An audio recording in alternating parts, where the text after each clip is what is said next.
Good morning, everyone, and welcome to First Things First. Jenna Wolfe, Nick Wright, Brandon Marshall, Kevin Wilds. We switched seats. I had to practice everybody's name. I did it, and it worked well. I am holding here 2 hours of a fantastic show. So we're not going to waste time. We are going to dive right in with last night's action. Game 5, Mavericks Clippers, and Paul George finally showed up, guys. After 4 inefficient games, he put up a very efficient 35 points to lead all scorers on very efficient 12 of 18 shooting. We'll hear what changed for Paul George in a second. But back to last night's game, Luka Dončić came back down to earth with a 22-8-4 line. That's not going to do it as the Clippers get the big win, retake momentum, and can now close out the series on Thursday night. So, Nick, I'll start with you. You think Paul George and Kawhi proved to you that they are title contenders after what became a very dominant win over the Dallas Mavericks last night? Oh, when the Clippers play like this, they're not just title contenders. They're one of the 3 best teams in basketball. That's always been true. The problem for the Clippers is you have no idea on any given night if they're going to show up for the full 48 minutes. The first 16 minutes of this game looked almost identical to the first 16 minutes of Game 4. The Clippers had a 22-point lead at the 8-minute mark of the second quarter last night. They had a 21-point lead at the 8-minute mark of the second quarter of the previous game. The difference was they kept their foot on the gas in Game 5, unlike Game 4. They took advantage of their decided schematic advantages against the Mavs. The Mavs have 1 legitimate wing defender. The Clippers should have 2 legitimate wing stars. So if Paul George is clicking, all of a sudden, Michael Kidd-Gilchrist has to come on the court, and he is a really, really limited offensive player. All of a sudden, the Mavs are struggling to find the right matchups. Additionally, when Kristaps ain't playing, you can focus your entire defense on slowing down Luka Dončić, which is what they did last night. And so, last night's game didn't shock me. I said on the show yesterday and then doubled down on Twitter that I thought Clippers -8 was the play. You would expect the Clippers to come out and show you their full force in a Game 5 after what happened in Game 4. To me, the judgment game, Jenna, will be, do they do the same thing in Game 6? Or now, with a game to play with, do they let their foot off the gas again? A championship-level team would come out in Game 6 with a chance to end the series and do not 154 points, but do similar things in Game 6, what they did in Game 5. So, of course, they're more than a contender when they play like this. The question is, Jenna, how often are they going to give the requisite effort to play like this? And then clearly the X factor, echoing what you said, is Paul George. And if he decides to show up, and if so, how much he's going to contribute. Finally broke out of that slump. 35 points on 67% shooting from Paul George last night. Brandon, you heard something from him after the game that really struck you. I want to ask you about it, but first take a listen to this.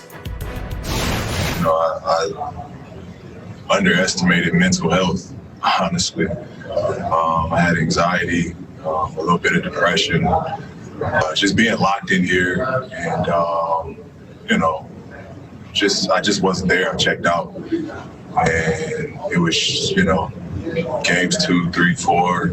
I wasn't there. I felt like I wasn't there. But you know, shout out to the people that was in my corner, people that gave me the words. Really refreshing sentiments and honesty. Yeah, from a professional player, you don't hear that much about what life is like off the court, because when we cover these games, we cover the action on the court and we think it stops there. But Brandon, what was your reaction to what Paul George had to say? Powerful. I think a lot of us underestimate the impact on mental health and on mental fitness. I knew something was off Monday. You just don't hear those type of comments coming out of a press conference when a guy's talking about getting out of a slump. You don't see star players turning off mentions and comments on social media, because we know that the media is watching, and it'll be a tagline, it'll be a headline on all the talk shows. So you just don't see that. I think that this is a topic we gotta push back on the forefront of our country. It happens to all of us. There's 320 million Americans, and almost 100 personally deal with some type of mental health challenge. If it doesn't affect you, it affects a loved one. I think professional sports is one of the most volatile environments you can be in, because every day you walk in the locker room, you could be cut. Every day you walk in the locker room, you could be in front of millions of fans, and your life and your performance is being judged by the minute down to the inch. So I think that Paul George doing this is courageous. I think he's giving space to other professional athletes to stand up and talk about what they deal with, because it affects all of us. This is a global pandemic, and some of us are dealing with depression, anxiety for the very first time. So this is a serious topic. Like I said, we have to push it to the forefront. And this is good news for Paul George. It's great news for the Clippers, and it's terrible news for LeBron James and those Lakers, Nick. Well, Wilds, I'll let you go. We can get to the Lakers side of this in a second. I mean, whatever the reasoning was for Paul George, this version of Paul George, obviously, Wilds, is the one the Clippers, maybe not 35 points a game, 67%, but top 12 player in the league level, Paul George, is the one they signed up for when they traded away all those assets to get him, Wilds. Yeah, I want to build on what Brandon said. You know, like a few years ago, Kevin Love was praised for coming out and saying that he was battling some anxiety and some depression, but it wasn't right after a playoff game. Brandon, this is unprecedented, the amount of honesty and transparency that Paul George showed. Really needs to be applauded. You also saw Giannis talk a little bit about it. I don't know if it was necessarily mental health, but he did mention, it's like, the bubble's tough. It's tough I can't really get away. And talking to you about building that it's a problem for the Lakers. Do you think that Paul George's transparency and Paul shouting out the support system around the Clippers will be directly transferable onto the court? 100%. You have to think about this. This may be not only a breakthrough for this series and this run to the championship, but for his entire career, for the rest of his life possibly. Because we call this guy, playoff P, you know, and Nick, you've been on him. A lot of us been crushing him this entire series. But this guy seems to be free. So, of course, it translates, because 80% of what we do is mental. That's the beauty of sports. That's the beauty of life. But all of us, well, almost all of us, focus so much on the physical. So I think this could be a huge win for Paul George and this Clippers team. Well, so the only pushback I would have is this.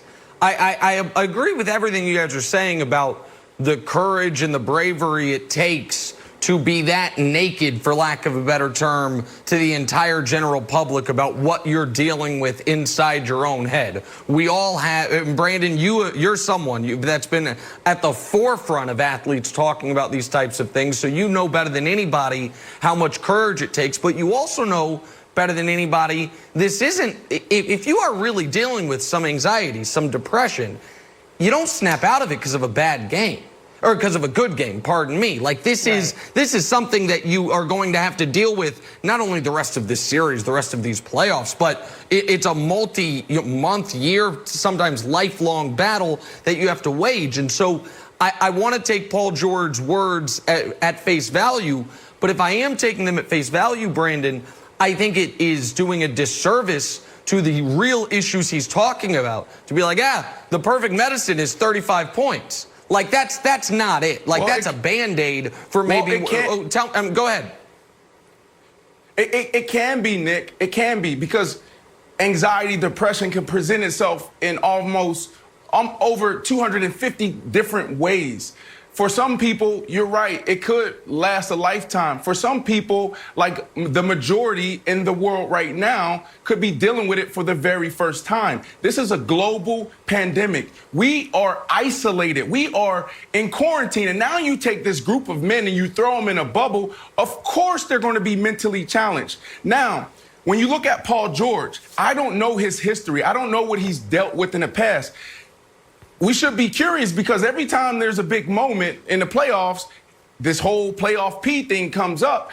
But it can easily be a moment for him where this 35 points, the high five in his teammates, the smiles on his faces throughout the game last night could be that moment to get him through this crisis.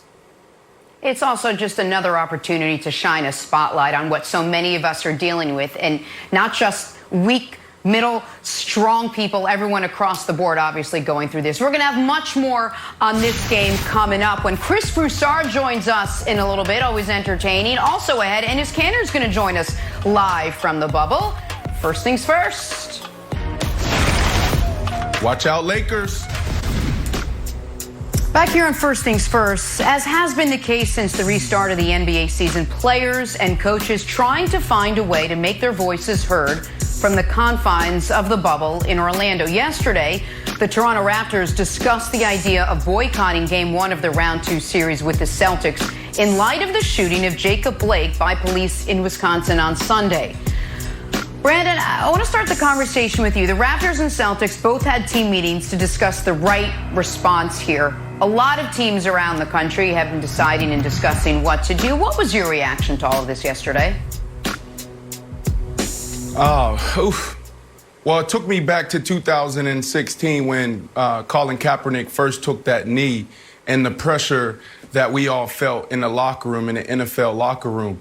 Every single week, we knew that there was going to be millions of people watching. We knew that there were going to be thousands of reporters, people on the beat, covering to see who kneeled, who put their fist up, who locked arms, who said what, who didn't say anything. So I just thought about that moment. And then I also thought about me personally, how I felt. I thought that it was interesting that I was numb.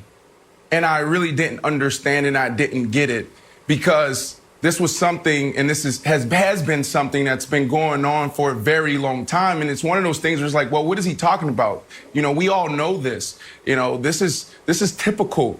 So why are we talking about? Just move on. But then in 2020, you know, this year, all the recent acts of violence and the racial tension flaring, it has forced me to really sit down and feel things for the very first time in a long time. And, you know, when we hear about these NBA players talking about possibly not playing, I can only imagine the pressure and how they may feel. But I would say this, that they're doing a very good job, you know, because there's a lot of people that are feeling different things. I know for me personally, I'm forcing myself to have these uncomfortable conversations. I'm forcing myself to watch the news. I'm forcing myself to watch those clips because now is the time to have these discussions. But now is not the time not to play ball because this platform is so powerful. That's the beauty of being a professional athlete. There's thousands of people watching us live. There's millions of people watching us through television, through our phone. And that's our time to tell the world what we feel, how we feel, and push the conversation forward. Now, I would say this to the NBA. I think they're doing an amazing job pushing the conversation. I think the reporters are doing a phenomenal job. This is the first time that I can remember the reporters are leading with those questions. How do you feel?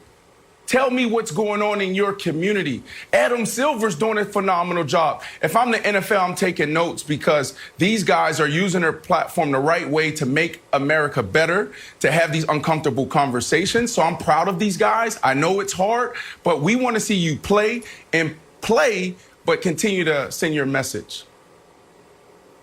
Brandon, that was excellent. Thank you for sharing. And to illustrate one of your points, something that I saw yesterday, one of the best things I saw on the internet was Taylor Rook's question to Fred VanVleet.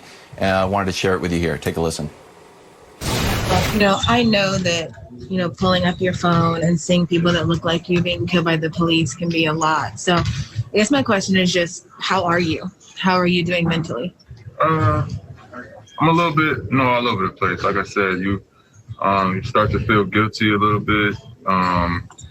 You know, there's a lot of stuff going on for me back home. You know, people in my own community, dying not by the hands of police, but just by a product of the environment. So you try to take all that in, and we're here, we're isolated. My family got to town yesterday. I don't get to see them for another week. So, you know, it would be nice to hug and kiss on my kids a little bit. But yeah, you just try to deal with it, and it's a lot to take in. I think we can't underestimate the trauma that we take in on a daily basis from our phones and watching these videos. And, you know, you watch a guy get shot, you know, in front of his entire family. And then right underneath that video is somebody saying, hey, well, he should have just listened to the police. So like you take all that in, whether you register it or not, whether you realize what you're looking at or not, like you're taking that in, and that depreciation of life and you know, kind of you get numb to what you're looking at, and you almost start to question yourself, like, damn, like maybe he should have listened, and you start to think like, and then you snap back to reality, like, no, that's not right. So it's a lot of emotions to take in. You just try to stay level-headed and bounce ideas off of, you know, we got a tight group here. So like I said, we had a chance to speak this morning, and however you see fit to get that out, you do. But it's a lot, and we're in the middle of it. I mean, it's fresh. So it's fresh, but every time it's fresh, it brings back old stuff and reopens wounds. And my father was killed when I was young. So, like, it's just a lot of things that go into, you know, taking all this information in. Wow. And wow. Nick, I thought that was just phenomenal. The amount of nuance and honesty that Fred VanVleet showed there, and again, a perfect question from Taylor. I think that the players, I understand that they're frustrated with how difficult it is to affect change and how they feel isolated by it, but I appreciate their honesty and transparency in the process, Nick. 100%, Kevin. And you know, Dame has been the story and the star of the restart. And unfortunately, it's somewhat fitting that the social justice message that he chose on the back of his jersey is how many more? And the answer, tragically, is going to be countless until we fundamentally address the way policing is done in this country. The numbers up to this point in 2020 are jarring. 256 days so far this year. 244 of them, someone has been killed by the police. 751 people in this country have been killed by the police in 2020. 1 in 3 people who are killed by a stranger are killed by the police. So the how many more question is a real one. And that's a real question. What's not a real question is any type of debate about what happened to Jacob Blake.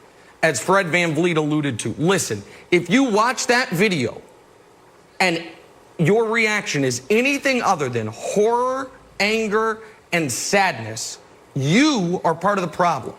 If you talk about complying, or if your reaction to watching a man get in broad daylight in front of his children, have 7 put in his back by the people we pay to protect us, is anything other than the system must change, any mitigating circumstances, you are part of the problem. And it brought me to the Raptors, who are the one team we've heard that is considering sitting out. So why would this be resonating with the Raptors maybe a little differently? Well, it might be because of what happened to their team president 14 months ago.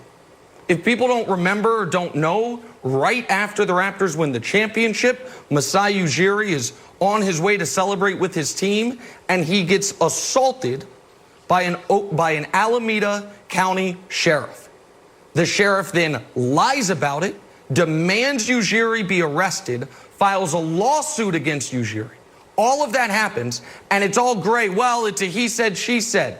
And then the full video comes out last week, and we find out that this sheriff, who, keep in mind, he's assaulting someone in an arena full of people, wearing a body cam, knowing there's cameras everywhere.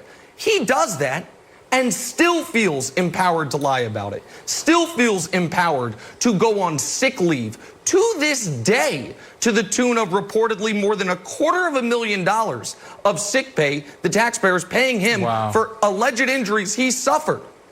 And by the way, why do they feel emboldened? Because even after that video came out, the Alameda County Sheriff's Office released a statement that essentially said, we believe our officer, not that lying video. So how does that relate to Jacob Blake? Because much like with Jacob Blake, if not for the video, what would the story have been? Do we believe that we would have found out he had nothing in his hands? He got 7 put in his back in front of his kids? That what actually happened would have been the statement? Or that it would have been much like, I would imagine, countless numbers of that 751 I mentioned. There's no video, so it's whatever the cop says happened is what the story is going to be. So to bring it back to how many more, until we fundamentally change policing, the answer is going to be too many to count. And unfortunately, Brandon, for many people, they're not going to have the video so the nation can see what really happened to them. Jenna, before you go, let me just piggyback off of that really quick. It takes me back to 2016, again, with the weight of the world. One of the things that I found disturbing back then was how all of the pressure was on the football field and on the player. And that's why I do not like the Raptors or any NBA team thinking that they need to carry this weight by themselves. In 2016, 2017, I hated hearing celebrities and other athletes in other sports talk about what are the football players going to do. This is too big to carry for one player or one team or one sport. Play the game, continue to send a message. You guys have been doing a phenomenal job. And everyone in America has been doing a good job really talking about this conversation. Change is happening, but like you said, Nick, we need more change and need to start at the top. You're right. And whether you think that the Raptors or any other team should boycott or not, this conversation is one that we will all continue to have. Really well said, guys. We're going to take a break and have much more First Things First. He always right surprises you. No, he doesn't. Let's settle this. Talk to the Mavs clips. Game 5. This was a physical one. Wait, 6 texts handed down, but one play in particular making news this morning. Marcus Morris appearing to step on Luka Dončić's bad ankle under the hoop. Well, as you'd imagine, Luka not happy after the game with what happened. Take a listen. I have my own thoughts, but I hope it wasn't intentional. And tell me, what do you think? I just hope it wasn't intentional, but every person's gonna have their own thoughts, and just move on from there. Well, Morris took to Twitter after the game saying this: I play this game with a level of respect for myself and other players. To think I would try to injure somebody is crazy to me. 10 years ago, going against the best. I stand on morals and hard work. I compete and leave it out there every game. He continues, basketball has never been that serious to try to hurt somebody. I'm not apologizing for expletive because I know what I put into this game day in and day out. It was a mistake. Deal with it. Competing is why I play. Nick, what was your reaction to this? I mean, you can believe him. I've watched Marcus Morris for far too long to believe him. I covered Marcus Morris when he was in college. I covered Marcus Morris when Bill Self had to sit his ass down because he wouldn't stop throwing violent, dangerous elbows at different collegiate opponents. If Marcus Morris, it's been 10 years playing this game. Nick. Okay, and you know what? And that was the argument. Show me a Grayson moment. Show me. Okay, that's fine. That's Brandon, that's fine. This ain't an elbow. This is after a made shot. He's 28 feet from the basket. He zeroes in on Luka's injured left ankle like a heat-sinking missile and goes and steps on it. There's no question here. This isn't gamesmanship. This isn't tough play. This isn't bully ball. What's the kid's name basketball. from Duke? What's the kid's name from Duke? Grayson Allen. Grayson Allen. He was a dirty ass player too. Yeah, outside of Grayson Allen and the occasional CP3 punch to the you know what? Yeah. Like, come on, man. This is clean. I believe him, and here's why I believe him. Because yes, it's clean. And here's why I believe him. Because one moment you could be competing against a guy, and then the next moment you could be in the same locker room. So, yes, there is a sense of integrity. You got to stand on morals. There's only a few guys that play dirty, and this guy isn't one of them. I don't care if you covered him for 20 years. Of course he is. Of course he is one of them. No way. We saw he boinked a dude on the head in the preseason. Oh, that's why they Apparently he didn't go out of his way. It was a Wilds, step. where do It you was a fall step. here? Wilds, help us here. Wilds, hold on. Wilds, where do you fall? Go ahead. He has been trying to get in Luka's head from game one. What started the dust up that got Kristaps thrown out? Him putting his arm around Luka's neck got that whole thing going. Luka, and listen, am I a little biased here because you're attacking my child? That's part of the game, I'm a little biased here because you're attacking my large adult Slovenian son. However, he has been trying to get in his head. Luka is too mentally tough. So that sideline video, Wilds. Wilds, can you break it? Break the tie, Wilds. Break the tie, Wilds. Yeah. All right. Here it is. Here it is. I'll add a little nuance to the conversation.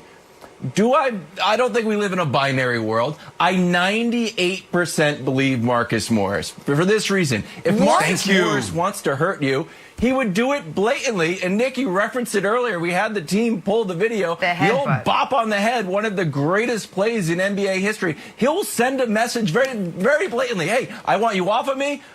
Blammo! Nuance is not subtlety is not his thing. Nuance. He hit the guy in the head and then stepped to him.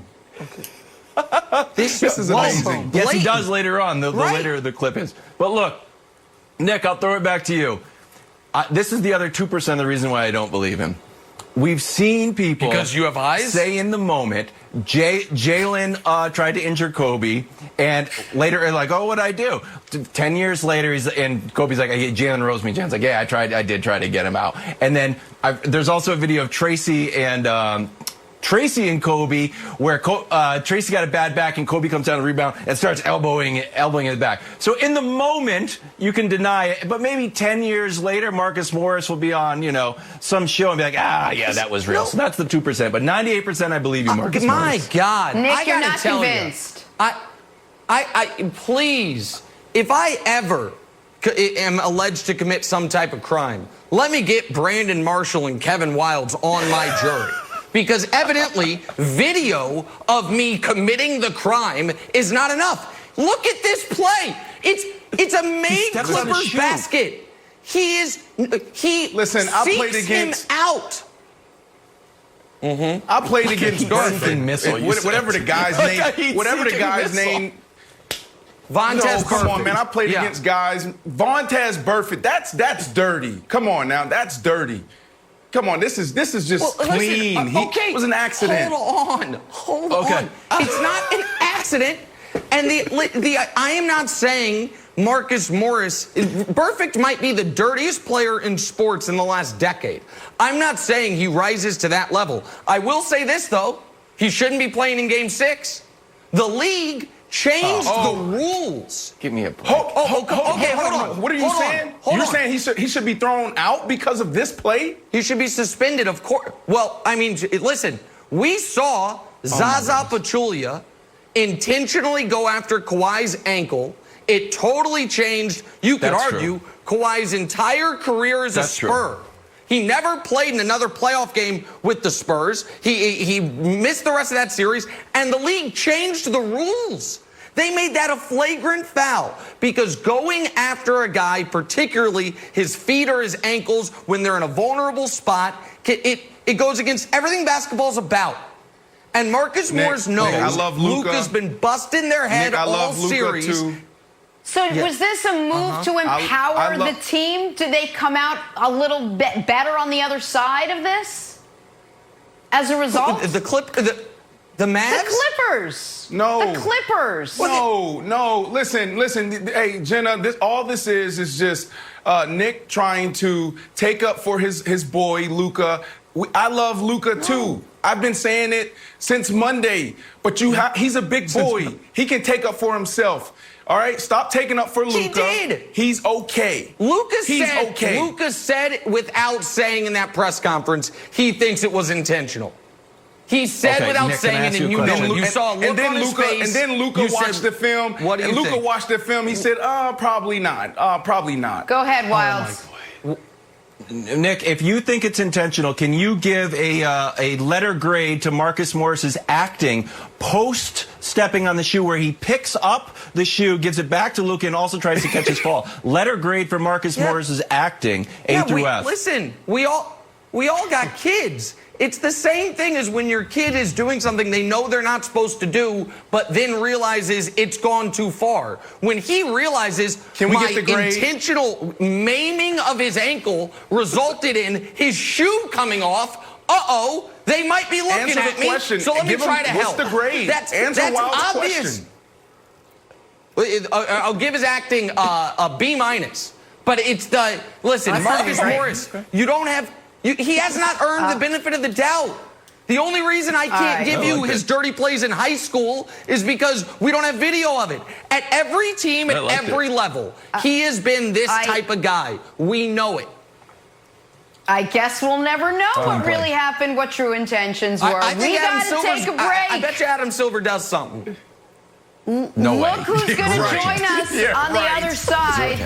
Enes Kanter's getting ready, fired up. He's got some Nick Wright ammunition coming up next. First things first. Enes would never do that. Let's ask big guy. Enes would never, ever do that. Back here, first things first. Check out Celtics center Enes Kanter calling out our guy Nick on Twitter. And he didn't stop there, taking his hot take to the radio. Listen to this. I mean, listen, Nick Wright. Sorry. Listen, Nick Wrong. Got him. I'll just say this, man. Listen, people don't forget. Well, look who's joining us right now, who hasn't forgotten, Enes Kanter. Enes, what do you have to say to Nick after you guys swept the series? Moving on. Hey, we feel good. You know, I'm happy that I'm joining my favorite show. I was really excited to just come and talk to Nick and all of y'all. So we feel good. You know what I mean? We swept the Sixers. So it's been a good series for sure for us. All right, Enes, listen, I don't do this often because it doesn't often happen, but I have something to tell you. I was wrong. I thought that the Celtics were going to have a very... listen, and this is why, after watching you for the season, I picked you guys to make the conference finals just a couple weeks ago on this show. I thought you guys were going to really struggle defensively, and not only did you not struggle defensively as a team, you guys were a top 5 defense. The defense actually improved slightly when Enes Kanter was on the court. I have to, give you credit. Can I hear it again? Yeah, go ahead. No, please. Can I hear it again? The defense, the top 5 defense somehow improved when Enes Kanter was on the court. So, listen, I deserve to be clowned on this one because I was dead wrong. I don't think it was that hot of a take, but I just ended up being wrong. But I do have a serious question for you.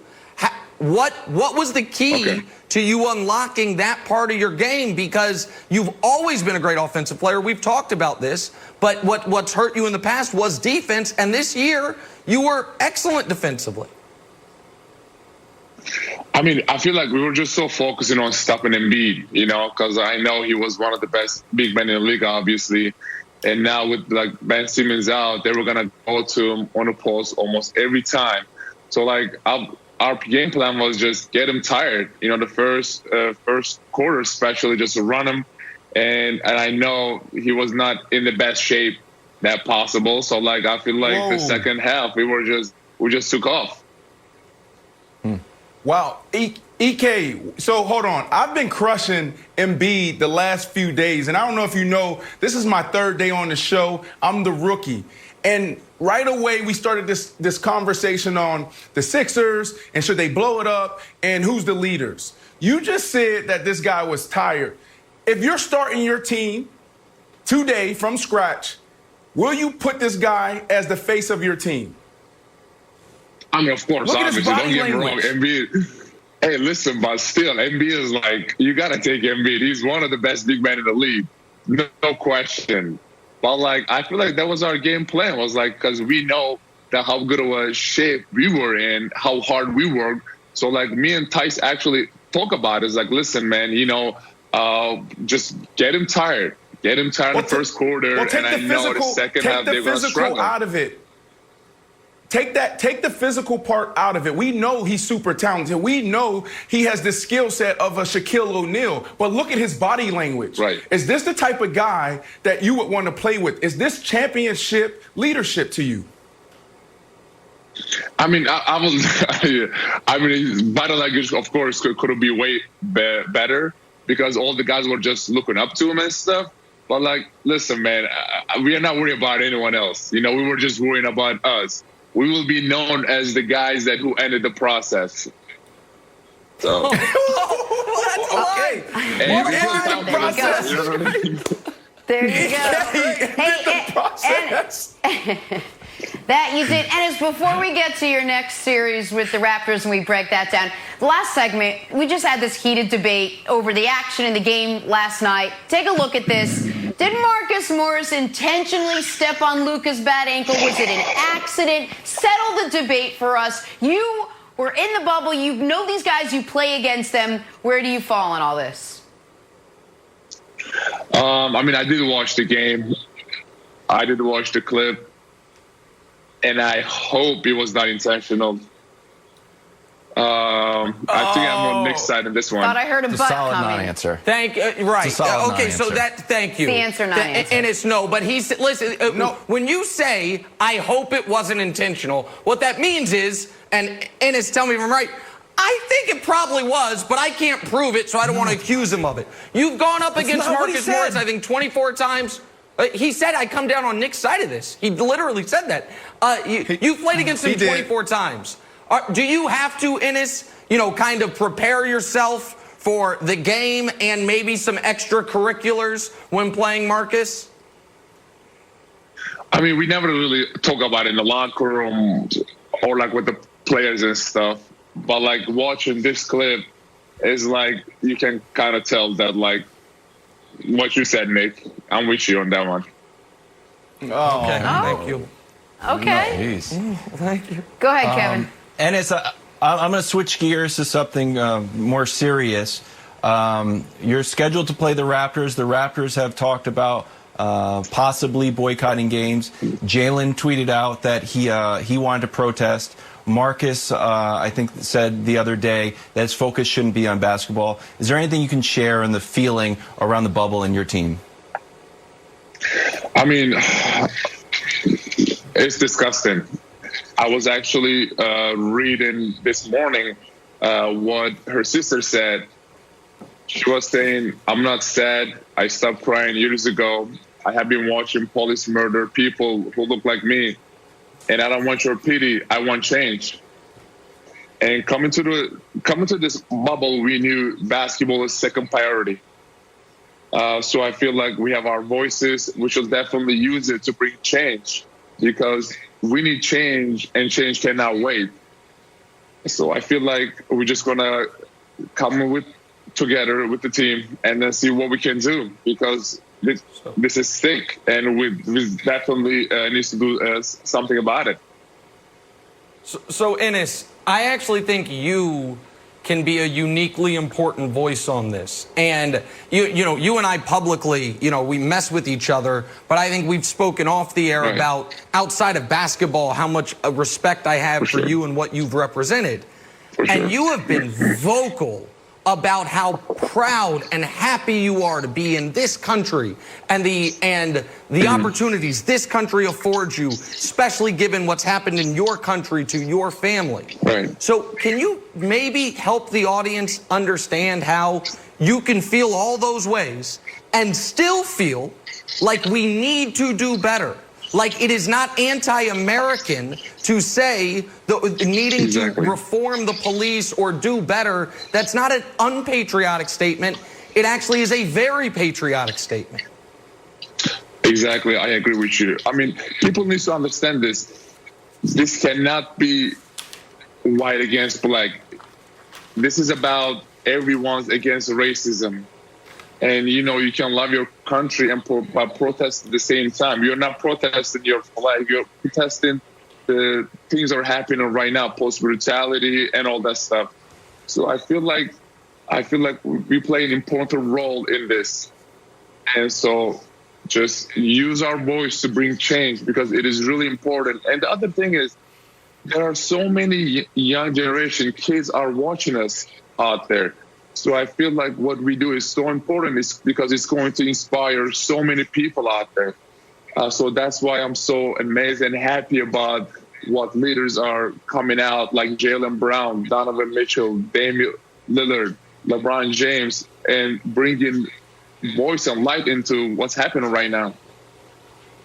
It's good. And yourself, add your name to that list of players as well, Enes. So if the Raptors don't boycott the game, and they are going to play, you guys play them game 1 Thursday. How do you match up? Bringing it back to basketball for a second. How do you match up with this team who really hasn't missed a beat without Kawhi Leonard this season?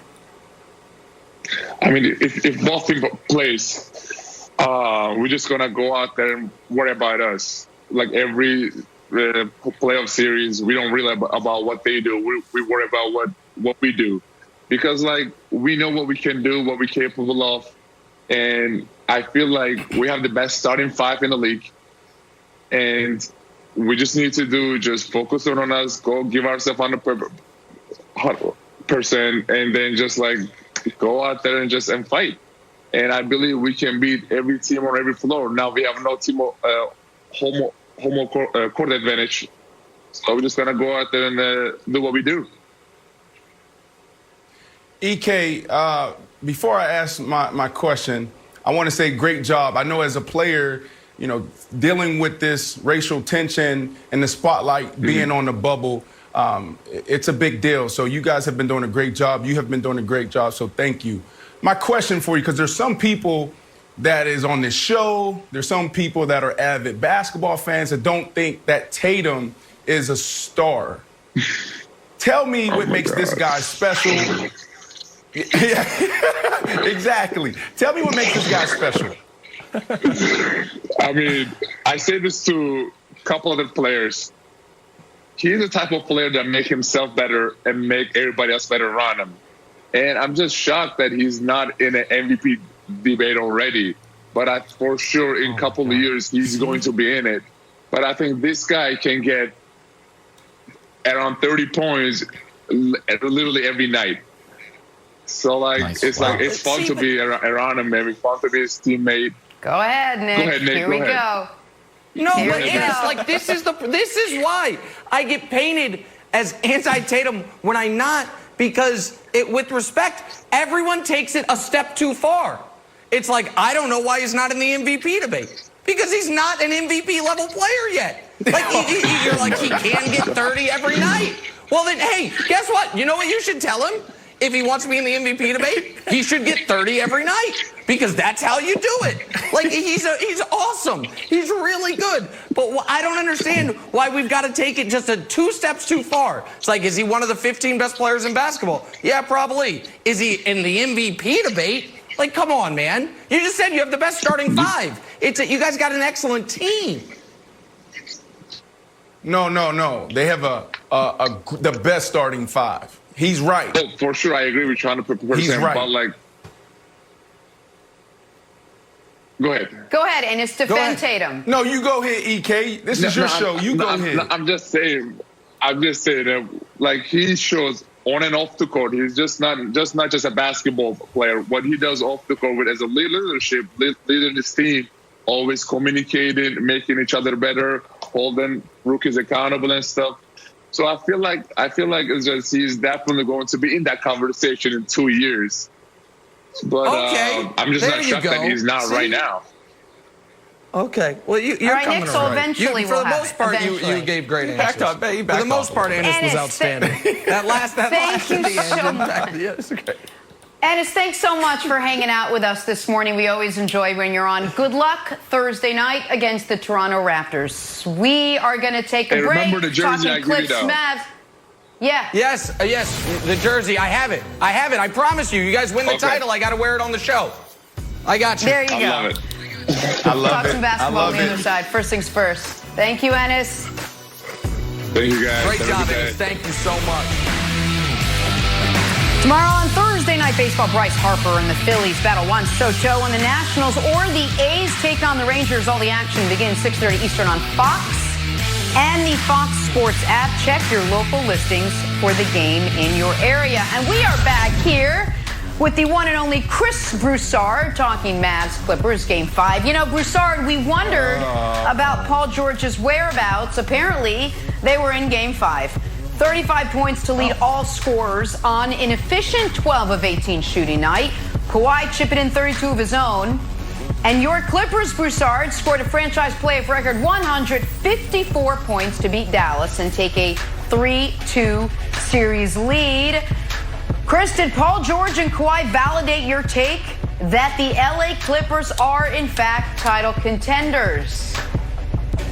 Well, look, I could sit here and gloat like Nick Wright. You should. How could you I do could it? sit Do here it. and say I How? told you so like Nick Wright. How? I could sit here and say how hard it is to always be right like Nick But Wright. you've been wrong. You had Clippers in 5.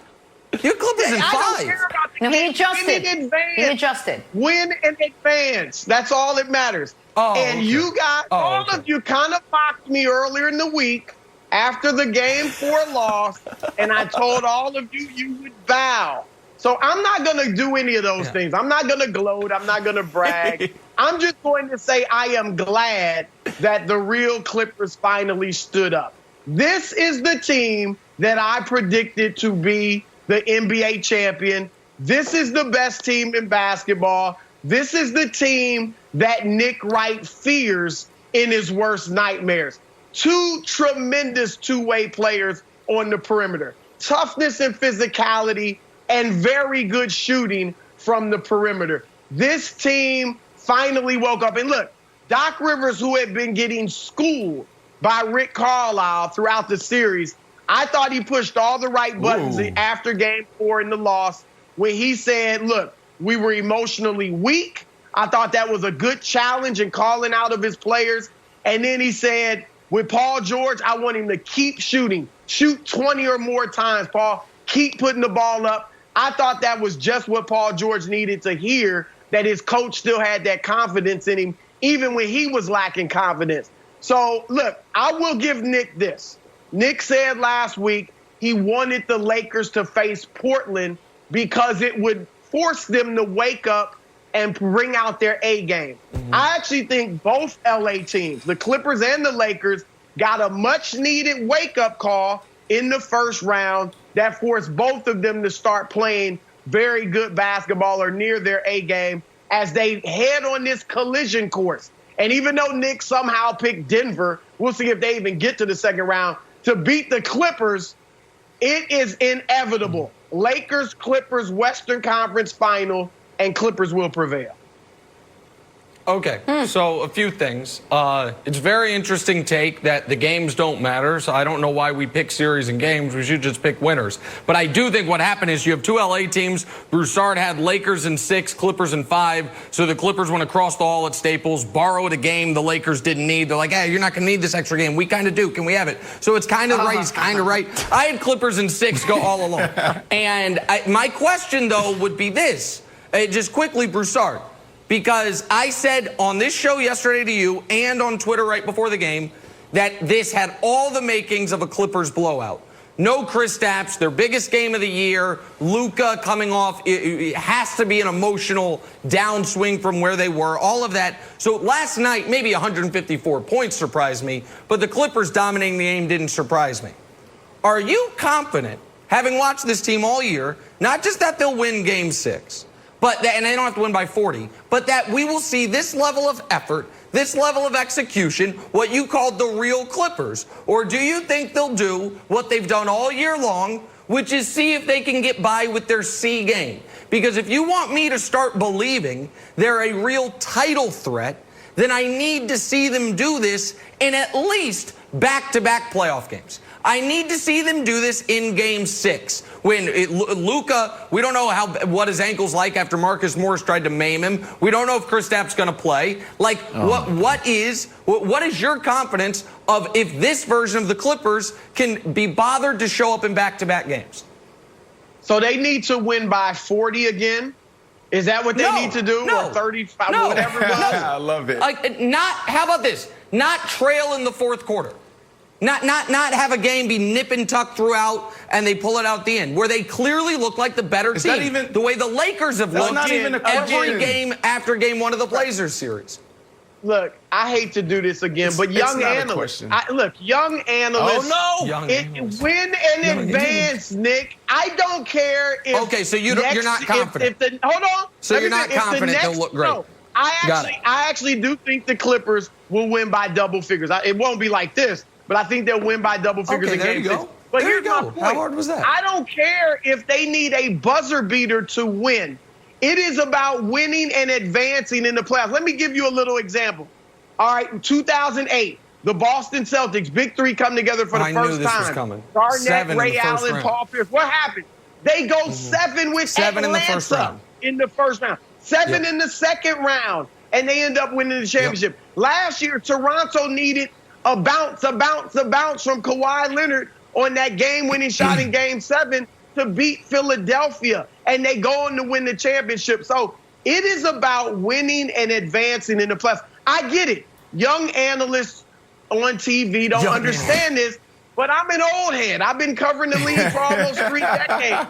Trust the brother. Win and advance. Brandon, jump in here. So you've been covering the NBA for years. You're a dinosaur. You just said it's your words, not ours. All right. Are you shocked that Paul George? Did you hear his comments last night? Obviously you did. But are you shocked that Paul George came out and talked about battling anxiety and depression while in the bubble? Because we don't hear that from professional athletes. We've been talking about this the entire series. Like, where's Paul George? We've been talking about playoff P. And this guy comes out and says, listen, this is what I've been dealing with. I'm thankful for the support staff around me to get me through it. I feel, and I've said this for a very long time, that the professional leagues is one of the most volatile environments you can be in, because every single day it's about winning and losing. It's a billion-dollar industry with million-dollar athletes. One day you could be, hanging from the rafters, and the next day you could be cut. So I found that Paul George comments were interesting, powerful, courageous. And I want to get your thoughts on there, being this guy that covered the NBA for so many years, and this is kind of unprecedented.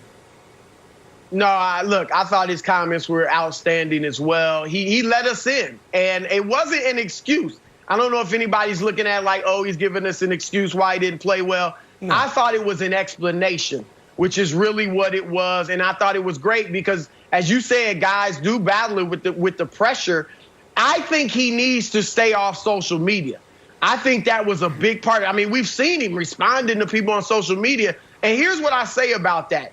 You have to know what type of guy you are.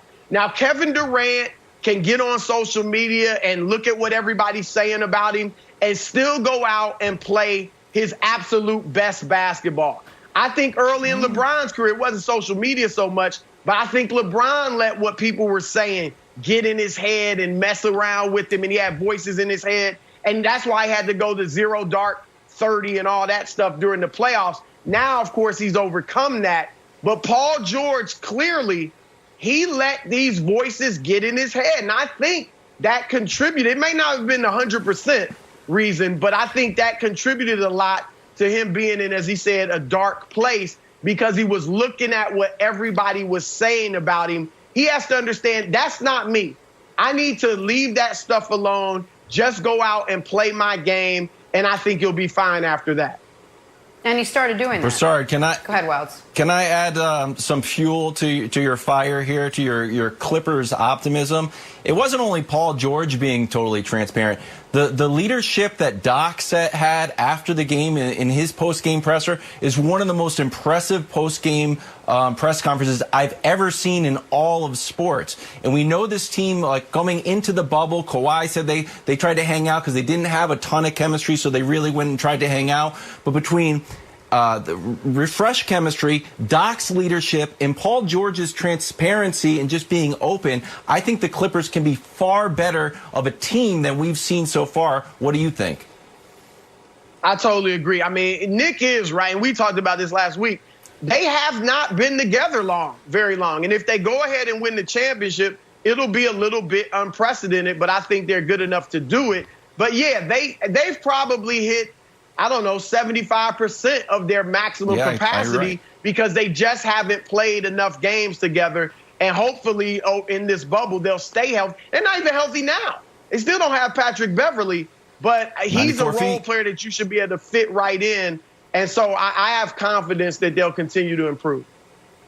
Broussard, a happy man this morning. Take a turn, talk some football on the other side. Why did Bill Belichick have Cam Newton running laps during practice?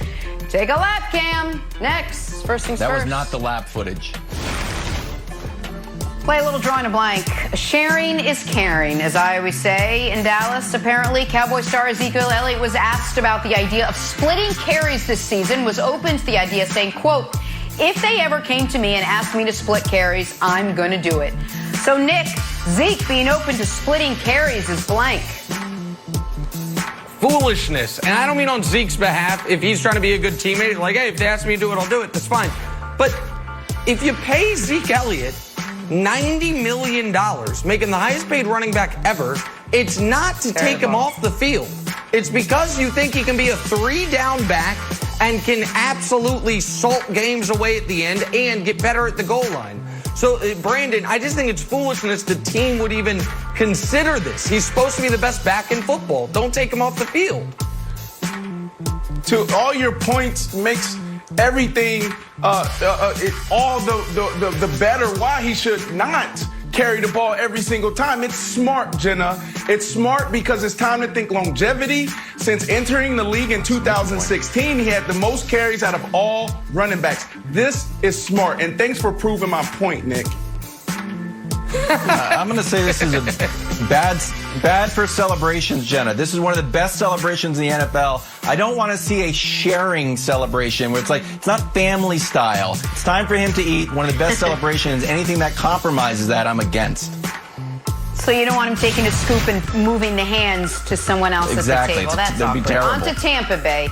Bucs defensive coordinator Todd Bowles is enjoying the competition of going up against Tom Brady in practice every day, saying this: the biggest compliment I can give Brady is that he throws great incompletions. Nick, Todd Bowles' compliment to Tom Brady is blank. Ain't great.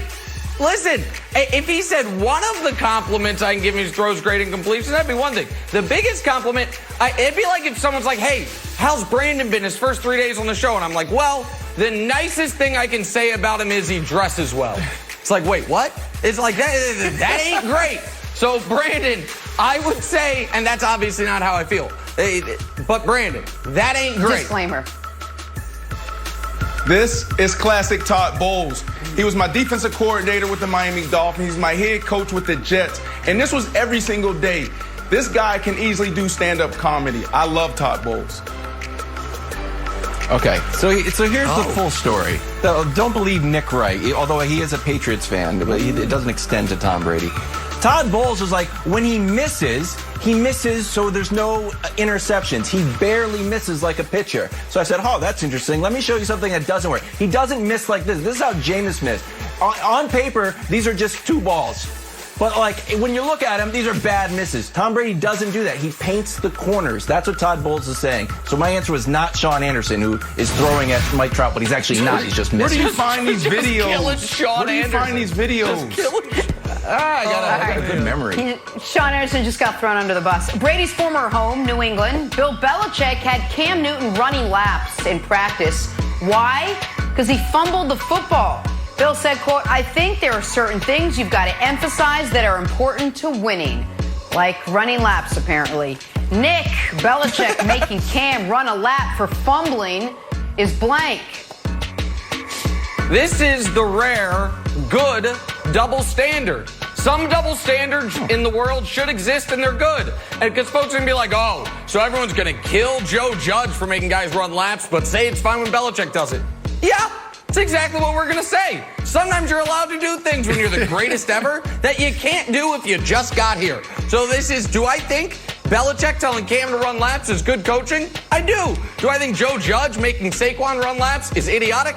I do. That's a double standard. It's one I'm totally comfortable with. Brandon, it's a good double standard. Nick, it's old news. This is the Patriot way. They don't beat themselves. I was with Josh McDaniels in Denver, and Josh used to always say, if you fumble the ball or if you jump offside, those are things that you can control. Just run. Don't even look back. Just go. It was amazing seeing guys run.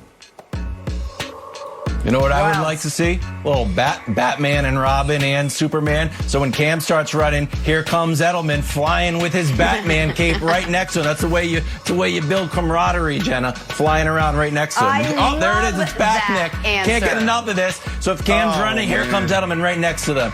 Oh, it's fantastic. 11-5 this year, everybody.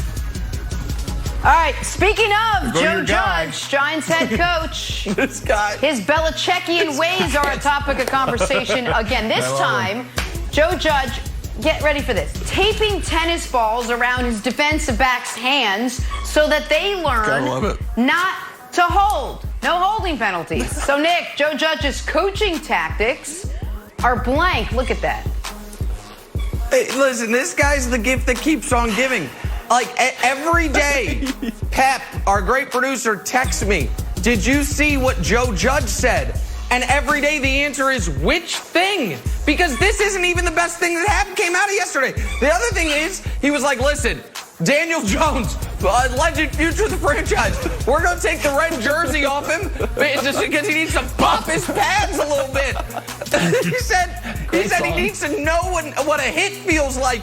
Is Joe Judge aware that Daniel Jones played last year and got hit enough, he damn near set the all-time fumble record? Like, I just love it. Like, Joe Judge, please keep talking. Please keep doing, take names off jerseys, replace them with tennis balls, have your quarterback get mollywopped in training camp. Like, all of it's great. It's just a gift that keeps on giving, Brandon. This is child's play. I'm telling you right now, I love team. I love doing things the coach asked me to do.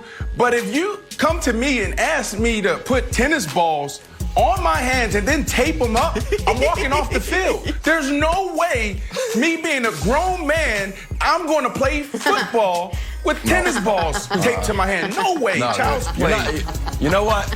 You know what, Nick? If you walk off the field, Brandon, lap it up. Keep walking, lap it up, Joe Judge. Hey, I'm not running laps, I'm going straight home.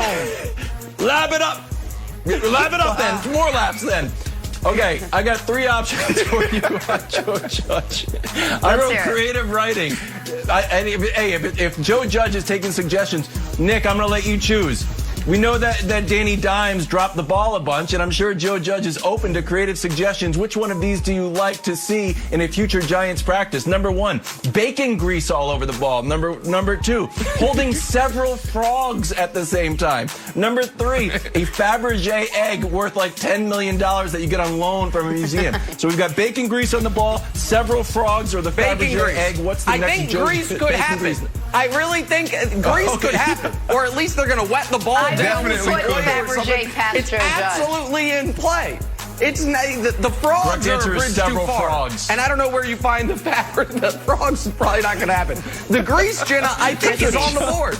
I think it could happen. Probably. All right, guys, let's get back to last night's game. What made Luka Dončić so mad last night? Man, he was mad. You're going to want to hear this next on First Things First. I don't know why he was mad. Back this morning talking a little playoff P. Paul George, clearly the focus coming into this game. Well, he finally broke out of his slump, scored 35 points on 67% shooting. Clips roll to a 43-point win over Dallas, take the 3-2 series lead. But, Brandon, you heard something from Paul George after the game that really struck you. Let's take a listen. I'll ask you about it on the other side. You know, I underestimated mental health, honestly. I had anxiety, a little bit of depression, just being locked in here and, you know, I just wasn't there. I checked out, and it was, you know, games 2, 3, 4. I wasn't there. I felt like I wasn't there. But, you know, shout out to the people that was in my corner, the people that gave me the words. Refreshing words from Paul George. Yeah, Brandon, what was your reaction to what he had to say? Courageous, so bold. Monday, we talked about this. I knew something was off. You just don't see a superstar, one of the faces of a franchise, the NBA, talk about what they need to get out of a slump.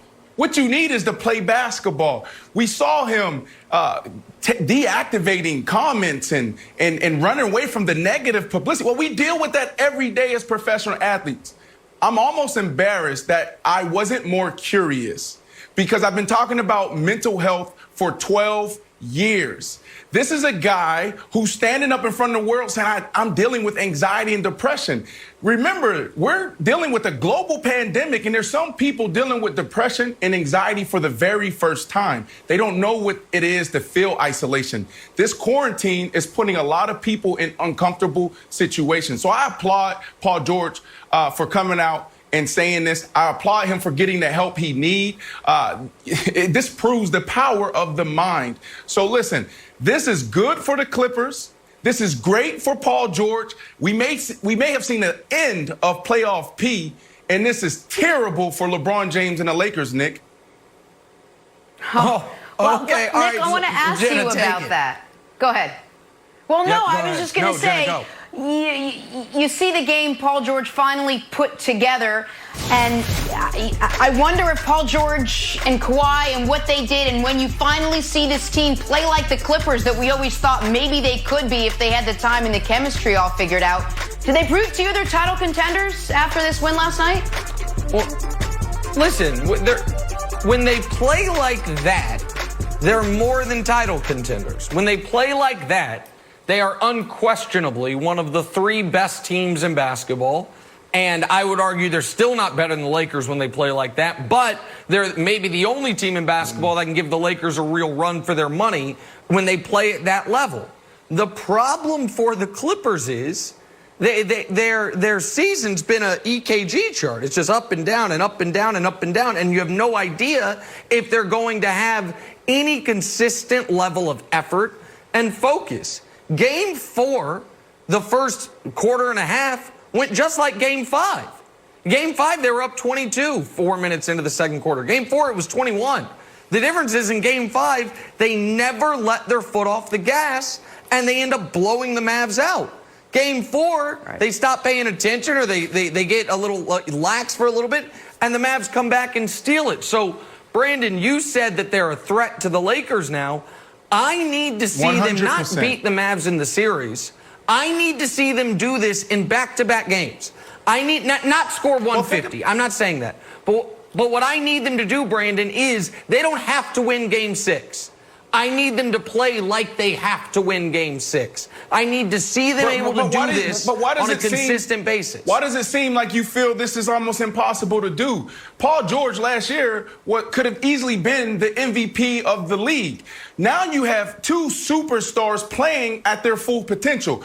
This whole series has been all about Paul George. It's been about Luka. But there's one guy that we continue to overlook, and that is Kawhi Leonard. His numbers are crazy. I don't know the numbers, but it's something like 32 points, 36 points, 34 points. Yep. Oh my goodness, this guy is playing lights out. So now you have 2 factors that you have to deal with. Kawhi Leonard shooting the ball like this, playing lights out defense, and now Paul George has a fresh restart. I'm in trouble. I'm nervous for the Lakers. That's all. I'm nervous for the Lakers, and I'm also nervous for your predictions. Okay, well, listen, I appreciate your concern on my behalf, and Kawhi has been spectacular.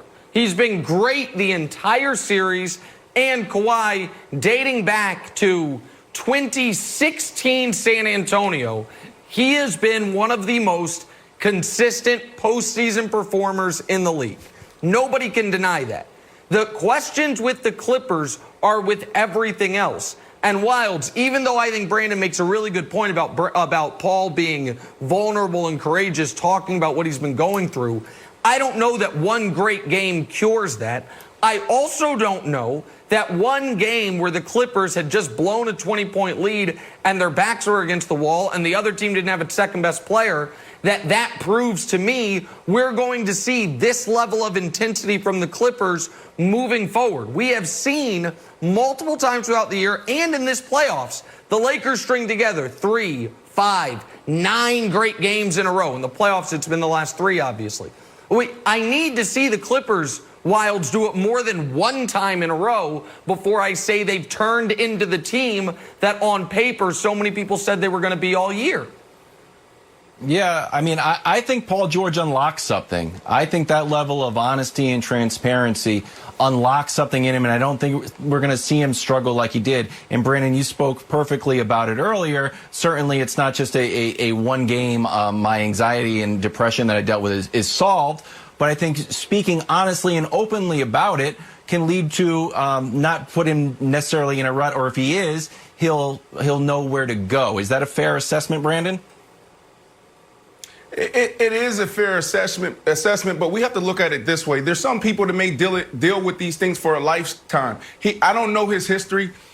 This could be his first bout of fighting and dealing with depression, maybe never experienced isolation and anxiety.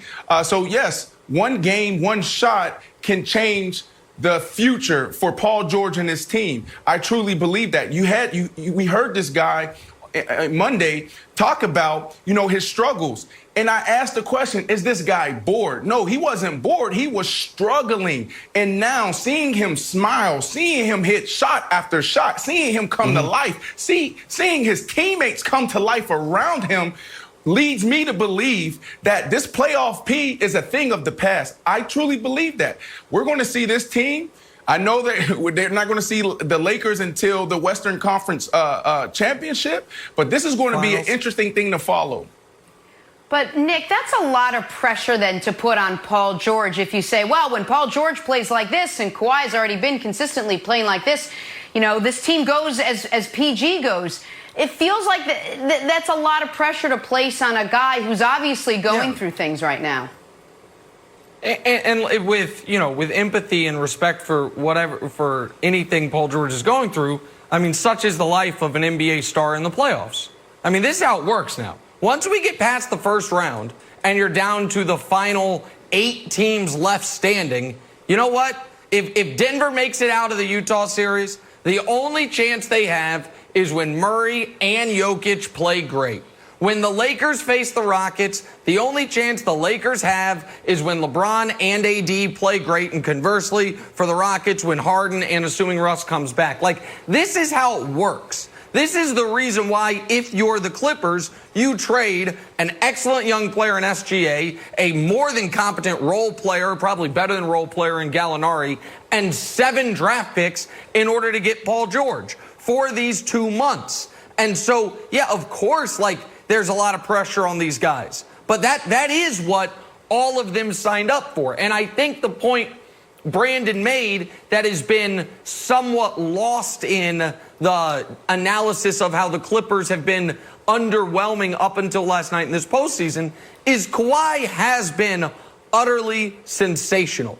I would argue, phenomenal. He has had one bad stretch in this series, the first 3 quarters of Game 4, but then in the 4th quarter and overtime, the game-winning missed shot notwithstanding, he was great. And it looked like he was individually going to will them back to victory in a game it looked like they had blown. So you feel like Kawhi is approaching the standard of, okay, we know what we're getting from him each night. It's not if Kawhi plays well. It's more, we'd be shocked if he doesn't play well. Paul George is in a very different camp, and the rest of that Clippers supporting cast, there's a really, I think, good stat that they have now lost 9 games in a row and 14 of the last 16 that when they've been trailing by more than 4 points going into the 4th quarter, which to me speaks to, Brandon, when this team is going well, they do look like the best team in basketball, or certainly one of the top 2. Yeah, but you make they it look seem like world beaters. Listen, you make it seem like they struggled in the regular season before COVID-19 canceled everything. Like, this team was playing well. and this is exactly what we signed up for. Everybody wants to see this. I know I made a mistake and talked about the Western Conference Championship, but that's exactly what it is to me. Like, who cares about who the Lakers or the Clippers face in the finals? We want to see that matchup. This is what we signed up for as sports fans. So I'm so thankful that PG-13 talked to who he needed to talk to. He turned it around, and now we're going to see a freaking bulldozer of a championship in the Western Conference. Well, and Brandon, a lot of people have said Lakers Clippers in the conference finals is the de facto NBA finals all year long. So you're not alone in that. I'm more out on an island saying what the Clippers did. You said in the regular season we saw it. I feel like we saw it for moments. We saw it in spurts. There's no reason why the Lakers should have run away with the 1 seed. Well, yeah, to me, right, to me that record, that was a good record. No, because to me that was a good record. That was not a great record. They finished with a worse record than the Raptors. They finished with around the same wins as the Celtics. Like, this was a team that should have been competing for the number 1 seed back when they thought it was going to matter in all of basketball. They decided to go a different route. They decided to go load management. They decided to try to highly prioritize health over chemistry and continuity. And listen, they clearly have a very, very high upside. We know you're a big fan of load management. Oh, yeah, exactly. Jenna, I just want to see them do it at least in back-to-back games. They should take care of business in Game 6. They should lead throughout the game. I want to see it. All right, well, you did call it. We did it, guys. We finished it up. Brandon, you managed to stay with us for the entire show without having any Wi-Fi issues.